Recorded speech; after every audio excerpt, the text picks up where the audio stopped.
No? Mamayang gabi. I will not take this long na, sir, kasi I know you have to rest.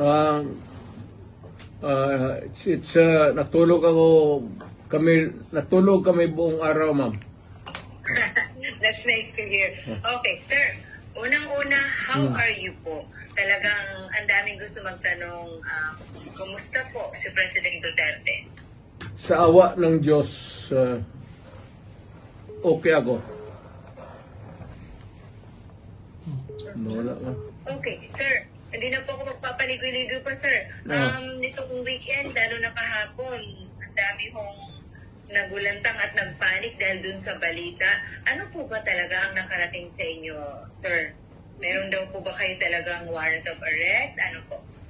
Alam mo, ma'am, what is circulating in the city of Manila, it's almost the same that's being bruited around dito because of the, communications. Very easy. As a matter of fact, it's almost instant. Ilang segundo lang. So, ang masasabi ko, ma'am, is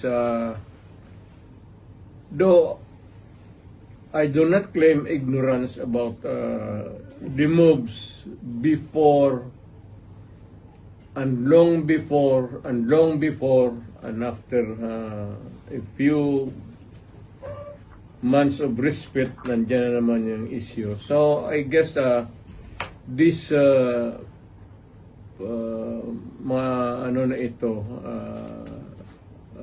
issues, I would call them, would hound me until the dying days of my life. Okay. So, ano to, sir? So, they won't really stop. Again? So, talagang hindi sila titigil, sir? No, as I remain,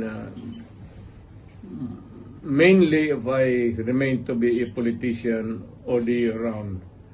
But it might simmer a little bit down the line. Siguro pag hindi na masyado ako active. But for as long as I am there in the political arena of the Republic of the Philippines, I would be a constant, not really issue, but a good copy for whatever I say or whatever I do, and what happened yesterday and what will happen tomorrow. Alright. Ganon okay. Sir, okay. Sir, does this bother you, sir? Itong mga naglutangang information na meron ng warrant sa inyo? Warrant of arrest? Alam mo, ma'am, sa totoo lang, I have been in politics for almost nearly 30 years. Been mayor, lahat na klaseng issue. Firstly as vice mayor, then congressman, then as president. Hindi ko naman sinasabi minamaliit ko. Pagyayabang yan eh. But it's almost an day in, day out, month long, year after year. It's has become an irritation, really. Especially if patanda ka na and you still have to deal with the same questions and issues until now. Pero I take it as part of my political life. Kasi nandyan early on, nagpasok ako sa gobyerno as a prosecutor that verily as early as ilang taon lang pumasok na ako sa politika. Okay. Sir, kung sakali nga po na meron at kayo ay pasomon po, will you appear? Again, ma'am. Just, if ever na meron nga po talaga, kung talagang totoo nga itong warrant of arrest ng mga lumulutang, kung sakaling meron nga talaga, what's your plan po? Will you appear kung sakaling ipasomon po kayo, sir? I would say that not really appear on non-appearance, but I will deal with the problem directly, frontally. As a lawyer, gagamitin ko na yung pagka-abogado ko.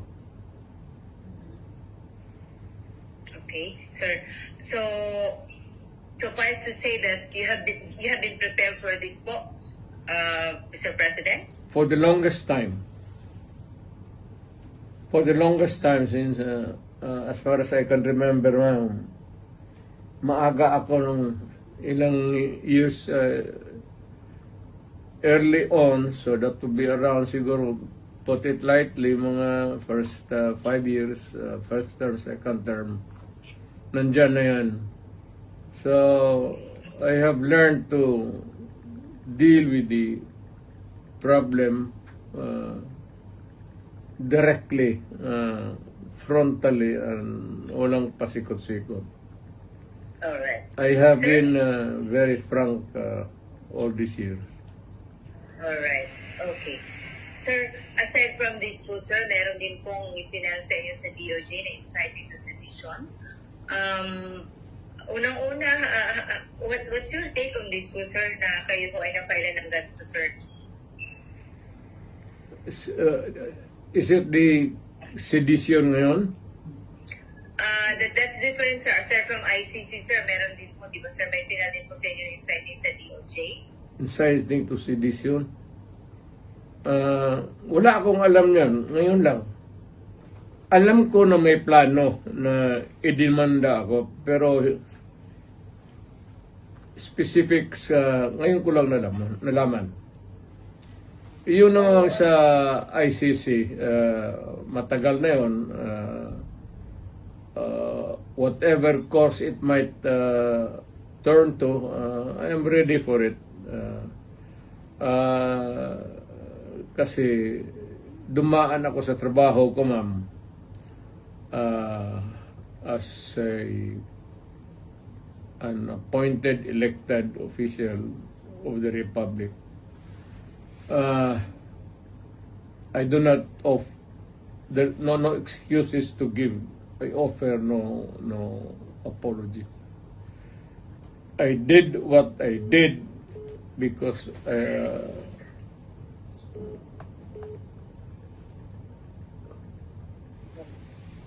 Okay. to continue, I said I did what I had to do kasi trabaho ko at ginawa ko. Whether or not it would run me down or push me up, it's too early and it for history to make the accurate count. Wala ako. I do not want to judge myself, except that I answer the problem, the questions, whenever it crops up. Alright. Okay. Sir, amidst all these, issues about your, the arrest warrant po ng ICC, pinag-uusapan din po ngayon, syempre, yung impeachment po ni VP. Is it true that are you really going to join his defense panel, Mr. President? In her, rather, defense counsel po. In her defense team. Ma'am. Yes. You still join, sir? Pero Yes. you want the defense, the lead counsel anymore, sir? Well, I will deal with the multiple problems as they come along. And there will be a lot of them. But the basic issues remain the same. Alright. Sir, nakapag-usap na po kayo ni VP? She was beside me a few minutes ago, after dinner. Alright. It's good to hear you had dinner together. Sir, ano pong pinayo niyo sa kanya, sir? If there's any po. na pag nawala ako sa political scene, either natanggal ako o namatay ako or whatever, for any reason, sabi ko sa kanya,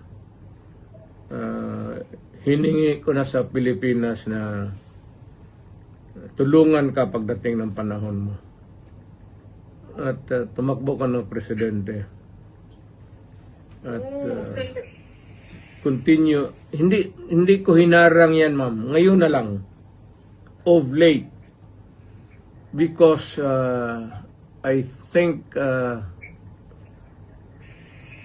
I'm pretty with this kind of problem pa ulit-ulit. Sabi ko, sige, sundin mo na for all the unanswered issues, ikaw na ang magpatuloy ng sumagot. At kung mapresidente ka man, sundin mo lang yung style ko at okay ka. Huwag kang matakot, sabi ko, makulong ka. So did you say sundin ang style mo? Oo. Anong particular, sir, ang style ni PRRD ang gusto niyo makuha po ni VP Sara para maging okay talaga? You cannot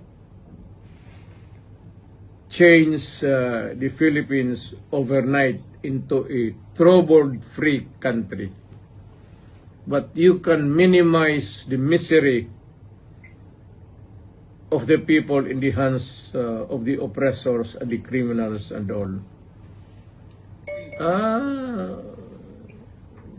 Pwede mo na rin patayin lahat para isang hearing na naman.